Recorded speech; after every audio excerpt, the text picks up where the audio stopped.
Eh bien, votre cerveau, à partir du moment où vous dites, bah, je veux être consultant, consultante formatrice, achat RSE, je veux atteindre, je sais pas, 200 000 euros de chiffre d'affaires, etc., pour différentes raisons. Donc, vous définissez votre vision. Et ben, naturellement, votre cerveau va définir un plan pour y arriver. Et donc, vous voyez, on reprend toujours les mêmes schémas, hein. Je vais définir un plan pour y arriver. Et ce plan, bah, ça va être évidemment, de quitter mon job, de monter ma boîte, de me former, de développer mes expériences sur le terrain, d'accord? Pour que demain, dans l'action, je puisse être finalement une consultante formatrice légitime et très bien dans mon poste et qui apporte ce qu'attendent mes clients et qui permettent d'atteindre mon rêve. Et en fait, on se rend compte que dans l'action, ce que tu vas faire, c'est que tu as dit que tu allais te former, bah, tu vas te former. Tu as dit que tu allais développer tes expériences sur le terrain, bah, tu vas développer des expériences sur le terrain, etc., etc. Tu as dit que tu devais quitter ta boîte, bah, tu vas quitter ta boîte, etc., etc. Et c'est hyper intéressant parce que tout se reproduit. Quand tu comprends le fonctionnement de notre cerveau, en fait, pas besoin d'aller chercher beaucoup plus loin. Bref, là, vous avez la modélisation, un ikigai de l'acheteur. Donc, l'idée derrière la méthode PES, en fait, c'est ça. Ça va être d'essayer de participer, d'accord, par la méthode, par les outils, par la philosophie, à vous permettre de trouver cet équilibre professionnel qui a des incidences personnelles derrière. C'est évident, d'accord? Ça se joue à différents niveaux, mais à ce niveau-là, d'accord, être doué dans l'art de conjuguer performance économique et impact positif RSE, être doué dans la structuration d'outils, l'utilisation, dans la capacité à fédérer les gens, bah, c'est beaucoup ce dont le monde a besoin aujourd'hui. Et ce dont le monde a besoin, et si vous êtes doué pour ce dont le monde a besoin, ce dont les entreprises ont besoin, pour faire plus simple, bah, c'est ce pourquoi vous allez être payé, et bien payé. On parlait tout à l'heure de quand on est consultant, on est un peu sous l'eau, c'est compliqué de gérer sa vie de famille, de gérer sa formation, etc., etc. Derrière ça, il y a aussi, quand je suis en poste, j'ai récupéré un poste de responsable achat. Ben, en fait, il faut que je passe 70 heures dans l'entreprise pour essayer à peu près de gérer, de remplir ma mission parce que en fait, j'ai pas un fil conducteur très précis et, finalement, je pourrais gagner plus de temps, etc. Et en fait, tous ces sujets-là, derrière la méthode, il y a cette réflexion de se dire, si je suis un fil conducteur avec des outils très précis et performants, je suis censé pouvoir travailler beaucoup plus vite. Le tableau de bord est un très bon exemple. Beaucoup plus vite.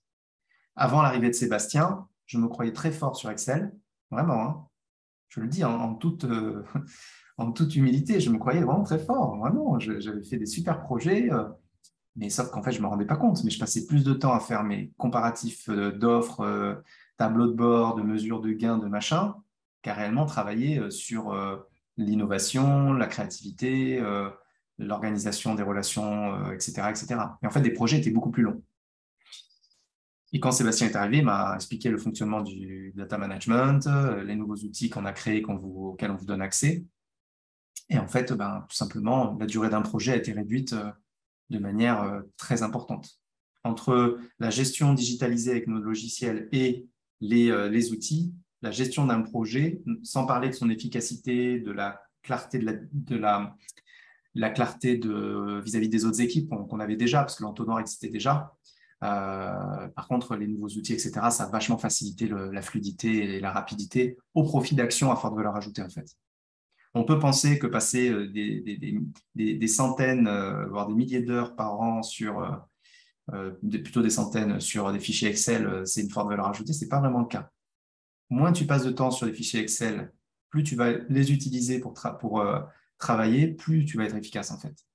Bref, derrière tout ça, il y a cette réflexion d'essayer de trouver un équilibre en étant doué dans ce qu'on fait et très performant, de répondre à ce dont le monde a besoin et d'être payé pour ça et d'être bien payé pour ça. Quand tu présentes un niveau d'expertise très élevé, une très bonne maîtrise, que tu es reconnu comme tel, ben, naturellement, un consultant va pouvoir faire augmenter son TJM, tout simplement. Quand tu as un TJM 2 fois plus élevé qu'un consultant qui ne se différencie pas trop des autres, d'accord, il y a cette question de valeur ajoutée. Quand tu es consultant achat lambda, quand tu es consultant achat responsable, mais que finalement, as mis ça, mais tu ne sais pas trop, voilà, tu n'as jamais fait grand-chose et tu n'as pas vraiment une approche, une méthode, etc. pour le vendre.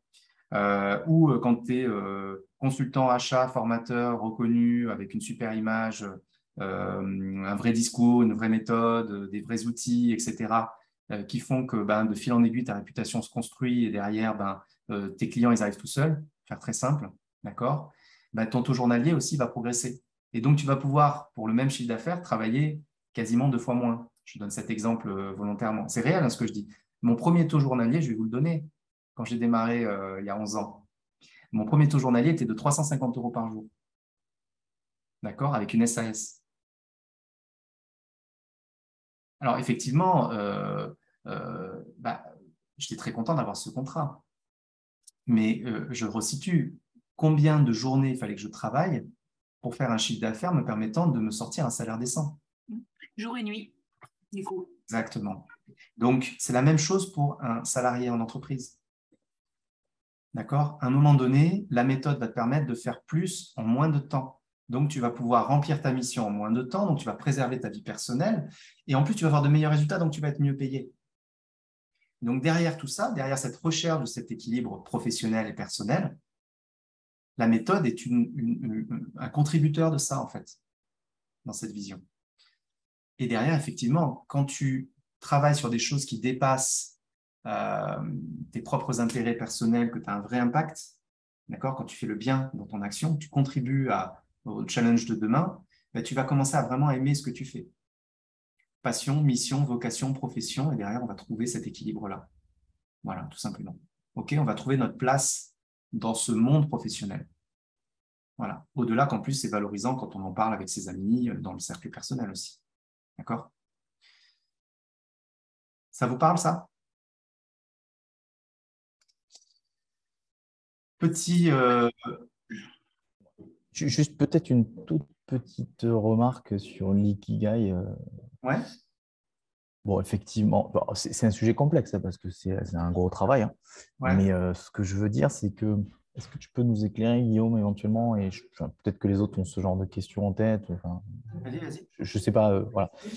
Est-ce que tu peux nous éclairer sur, on va dire, quelques petites méthodes, quelques petites, comment dirais-je? Je ne trouve pas mon mot. Quelques petits guides pour progressivement cheminer vers son chemin.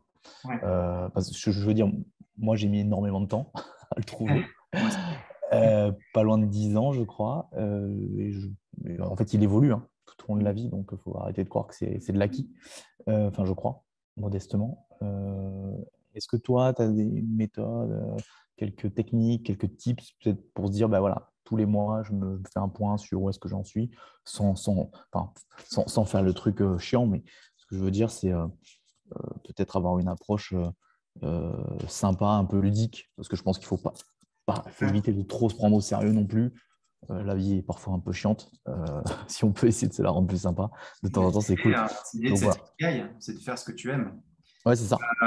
C'est un vaste sujet qu'on va développer dans les années à venir. Hein, pour information, on y va petit à petit avec nos modestes moyens pour creuser tous ces sujets-là, qui sont effectivement aujourd'hui très clairs, peut-être de mon côté, on va dire. Non, mais c'est vrai en fait. L'idée, c'est en fait, trouver cet ikigai. En fait, ça commence par balayer devant sa porte. En gros, tu as plusieurs facteurs. On n'est pas tous nés sous la même étoile, comme dirait Ayab. Ouais. Ça veut dire quoi? Ça veut dire qu'en fait, en fonction de où tu es né, de ton éducation, des traumatismes que tu as pu avoir dans ton enfance, tu ne vas pas avoir forcément les mêmes armes quand tu vas démarrer dans la vie professionnelle. D'accord? C'est un fait. Et ça, c'est triste à dire, mais il y a déjà une base humaine qu'on peut avoir ou qu'on n'a pas, et le chemin pour atteindre son ikigai va être beaucoup plus long. D'accord? Le retour aux émotions aussi hein, dans tout ça. Avec les valeurs éducatives, etc. Il y a un vrai lien qui se fait avec les émotions. Ouais, tout à fait. Donc déjà, waouh, voilà.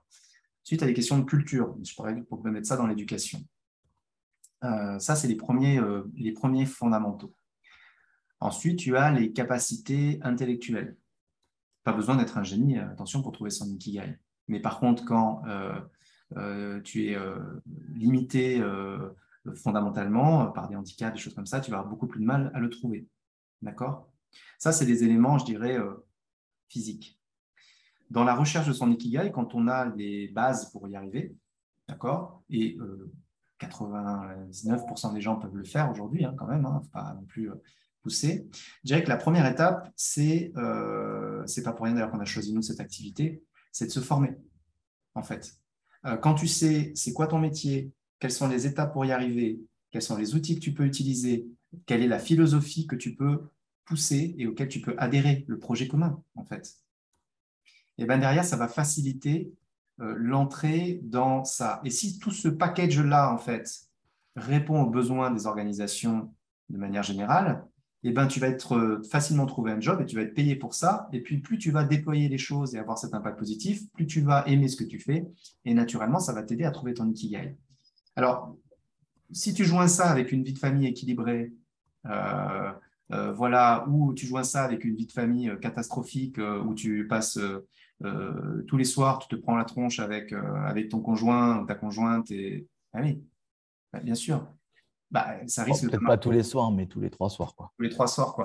Mais, donc en fait, c'est très complexe. C'est pour ça que je dis que la méthode, en fait, est un contributeur de ça, parce qu'elle permet de mettre en adéquation tout ça. Mais derrière, voilà. Et il y a un autre point important, c'est de ne jamais déroger à son éthique. D'accord? Le nombre de fois où on a l'occasion de faire un pas un petit peu de travers sur ce fil éthique, c'est là où on va commencer à s'écarter parce qu'à un moment donné, alors même si, et ça pareil, on peut le lire dans plein de choses, mais l'humain, par essence, a toujours besoin de pouvoir se regarder dans la glace. On est tous le compte de quelqu'un et voilà, il faut le savoir. Et même des gens qui ont fait les pires actes dans l'histoire de l'humanité pouvaient tout à fait se regarder dans la glace parce que l'humain a besoin de ça pour lui-même. Mais dans l'idée, sur des bases, je dirais, culturelles qu'on a en commun aujourd'hui, et de bonne éducation et de savoir-être, il faut essayer de ne jamais déroger à ça. Ça veut dire quoi? Ça veut dire être bienveillant, aider les personnes qui sont en difficulté, sincèrement, ne pas écraser les autres pour s'élever, vraiment faire le maximum dans ce sens-là. Je dirais que ça, c'est un travail très dur, très, très dur. Comprendre que des personnes, et ça va faire partie des sujets qu'on va voir d'ici la fin de la matinée avec le camembert, comprendre pourquoi des gens nous mettent des bâtons dans les roues et comprendre qu'en fait, ce n'est pas contre nous, c'est eux qui sont souvent… voilà. Les gens qui vont vous agresser le plus, c'est les gens qui sont le plus mal. Quand tu as compris ça, en fait, tu vas essayer de les aider. Mais ça peut encore plus les énerver parce qu'ils vont te prendre pour quelqu'un qui se croit supérieur. Donc, c'est hyper compliqué. L'idée pour trouver son ikigai, c'est d'essayer de suivre ce chemin-là. Ça ne se fait pas en claquant des doigts. Mais ce qui est sûr, de la même manière que le fonctionnement du cerveau qu'on a vu tout à l'heure, de la même manière que la méthode, que les fonctionnements historiques de à peu près tout, c'est OK, je veux trouver mon ikigai professionnel et personnel. Dans comment je vais y arriver, j'ai décidé de maîtriser les achats RSE, par exemple. J'ai décidé d'être quelqu'un de bien. J'ai décidé de prendre soin de mon conjoint, de ma conjointe, de mes enfants, de leur consacrer du temps. Donc là, on va un peu plus large dans le spectre global de la vie, en fait. Et voilà, voilà comment je vais faire. Et qu'est-ce que je vais faire? Je vais me former. Je vais me trouver un job dans une boîte qui a envie d'y aller. Je vais me trouver, je vais trouver un conjoint, une conjointe qui correspond à mes valeurs, avec qui j'ai envie de passer ma vie, ou pas d'ailleurs. Hein. C'est vraiment, c'est juste un exemple. Hein. Je vais au moins faire une sortie avec mes enfants toutes les 2 semaines sur un endroit sympa et partager des moments, consacrer du temps, même si j'ai toujours du boulot. Et en fait, c'est des actions qui vont te permettre de répondre à cette raison d'être qui était de trouver ton ikigai, en fait. Voilà, c'est un peu comme ça. Et en fait, le plus dur, c'est de le pérenniser, en fait. C'est de le maintenir toute ta carrière, toute ta vie. C'est hyper dur. Mais en fait, à un moment donné, à force, ça devient une seconde nature, quoi. C'est du haut niveau. C'est du haut niveau. Ouais. Merci pour ce feedback. Ouais, c'est hyper intéressant. Désolé pour la parenthèse, pour ceux que ça va peut-être pas intéresser. Combien m'aura posé cette question, en fait? Mais, écoute.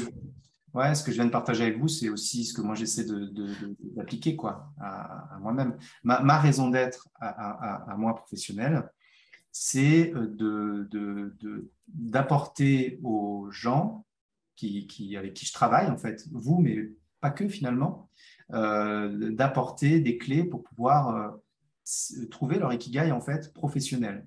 Et après, le personnel, ça ne me regarde pas trop, mais j'ai cette intime conviction, particulièrement à notre époque, qu'un bon équilibre professionnel contribue largement à l'équilibre personnel. Par le temps, en fait. Le temps, l'argent, évidemment. Tout ça est lié, quoi. C'est clair. Je suis complètement d'accord avec toi. Et puis, on ne peut pas être partout.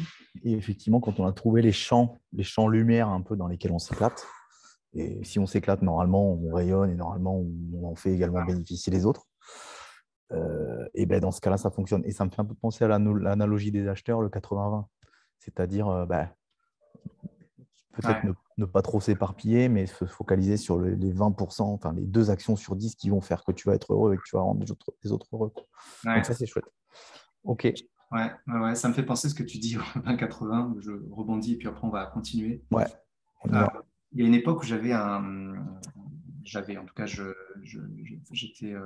actionnaire d'un site internet très connu en France qui faisait des vidéos insolites sur le web. Il s'appelle Spion. On avait 2 millions d'abonnés en France. C'était un des plus gros sites d'actualité, donc toutes les vidéos drôles sur le web. C'était il y a 8-9 ans, quoi, à peu près, quoi. C'est une entreprise qui marchait hyper bien. Et on était un peu dans le Gotha, vous voyez, un peu de tous les youtubeurs. On allait chez Facebook, Google. C'était hyper sympa. Et en fait, on avait plein d'amis. Beaucoup de gens qu'on connaissait, qu'on croisait, etc. Et quand ça s'est arrêté, j'ai fait un petit peu le tri. Et dans ces 20-80, curieusement, je me suis dit, mais attends, mais qui sont les gens importants pour moi? Est-ce que j'ai vraiment du temps à consacrer à tout le monde dans mon cercle personnel et finalement aussi de prioriser dans tes relations avec les personnes qui sont, comment dire, avec qui il n'y a pas d'intérêt autre que la pure amitié, vous voyez, ou qui peuvent être néfastes, etc. Et dans mon équilibre personnel, je me traînais des amis depuis mon enfance qui étaient néfastes, mais par habitude, je continue de les voir et de partir en vacances avec eux de temps en temps. J'ai coupé. Néfaste pour toi? Pour moi, oui. Pour moi, oui. Oui, pour moi, oui, tout à fait. Ouais. Qui me reprochait la terre entière, etc. Et j'ai fait ce choix-là à un moment donné, c'est une personne. Je lui dis, en fait, écoute, on se connaît depuis 20 ans, mais en fait, ça fait 20 ans que tu me casses les pieds, quoi. Tu me reproches la terre entière. Voilà. Un ami, tu l'acceptes totalement ou tu l'acceptes pas du tout. Aujourd'hui, tu m'acceptes pas et moi, ça me fout, donc on arrête. Et en fait, de faire ce tri-là aussi, de prioriser sur ce qui est vraiment important et d'essayer de se générer du temps, te permet de trouver cet équilibre, en fait. Parce qu'en fait, on est des machines aujourd'hui, en plus, à l'ère de la communication, et c'est un truc de fou. C'est un truc de fou. On peut être constamment sollicité, quoi, de minuit à minuit, quoi. D'ailleurs, là, je vais être sollicité, là, comme prévu, 11h15. À tout à l'heure. Merci. Dommage, tu vas rater le monsieur tout nu. Ah mince. Ouais. Ah, mais je le connais. Ouais, tu le à connais. tout à l'heure. Merci.